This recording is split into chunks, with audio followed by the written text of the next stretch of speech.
Football के आलमी मुकाबले का आगाज आज रात से कतर में हो जाएगा और 8 स्टेडियम्स में खेले जाने वाले ये मैचेस 18 दिसंबर तक जारी रहेंगे। इन मुकाबलों के लिए 32 टीम्स को 8 ग्रुप्स में तकसीम किया गया है और हर ग्रुप से 2 टीम्स नॉकआउट मरहले तक जाएंगी। ये आलमी कप की तारीख का सबसे छोटा मुकाबला है जिसमें 29 दिनों में 64 मैच खेले जाएंगे। शुरू के 2 दिन के बाद ग्रुप मैचेस के दौरान रोजाना 4 मैचेस खेले जाएंगे। नॉकआउट मरहले का आगाज 3 दिसंबर से होगा जबकि सेमीफाइनल 14 और 15 दिसंबर को होंगे। आलमी कप का फाइनल 18 दिसंबर को लुज़ेल स्टेडियम में होगा। आइए अब आपको बताते हैं कि कौन से बड़े और अहम खिलाड़ी हैं जो इस वर्ल्ड कप में हमें खेलते हुए नजर नहीं आए।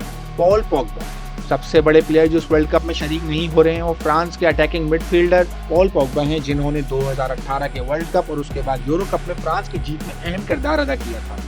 सर्जियो रामोस का नाम किसी तारुफ का मोहताज नहीं है। उनका शुमार स्पेन के अहम तरीन खिलाड़ियों में होता है, मगर इस वर्ल्ड कप में उनको स्क्वाड में शामिल नहीं किया गया है। मोहम्मद सालेह, मिस्र की टीम इस वर्ल्ड कप के लिए क्वालिफाई नहीं कर पाई, जिसकी वजह से शायकीन इस आलमी कप में सालेह को परफॉर्म करता नहीं देख पाएंगे। सैदियो मैने, सेनेगल के अहम तरीन फॉरवर्ड खिलाड़ी हैं, मगर कतर के वर्ल्ड कप से 2 दिन पहले टूर्नामेंट से बाहर हो गए हैं। मैन इस महीने के शुरू में अपने क्लब बेयरन म्यूनिख से खेलते हुए पांव की इंजरी के शिकार हुए।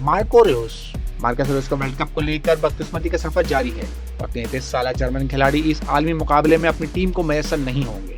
उन्होंने 2014 का वर्ल्ड कप भी मिस कर दिया था। आर्थर मेलो, ब्राजीलियन मिडफील्डर आर्थर मेलो भी इस वर्ल्ड कप में अपनी टीम को बाएं हाथ की थाई इंजरी के बाइस दस्तयाब नहीं होंगे। 22 साल मेलो ने वर्ल्ड कप में शामिल न होने पर अपनी अफसरदगी का इजहार किया है और कहा है कि अपनी टीम के लिए वर्ल्ड कप खेलना उनका बहुत बड़ा ख्वाब था।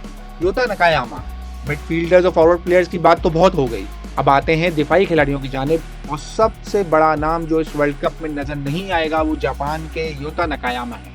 उनको उस महीने के शुरू में अपने क्लब हडर्सफील्ड टाउन के लिए खेलते हुए इंजरी का सामना करना पड़ा। एनगोलो कांटे, हैमस्ट्रिंग की इंजरी का शिकार होने वाले फ्रांसीसी खिलाड़ी कांटे भी इस आलमी कप का हिस्सा नहीं होंगे।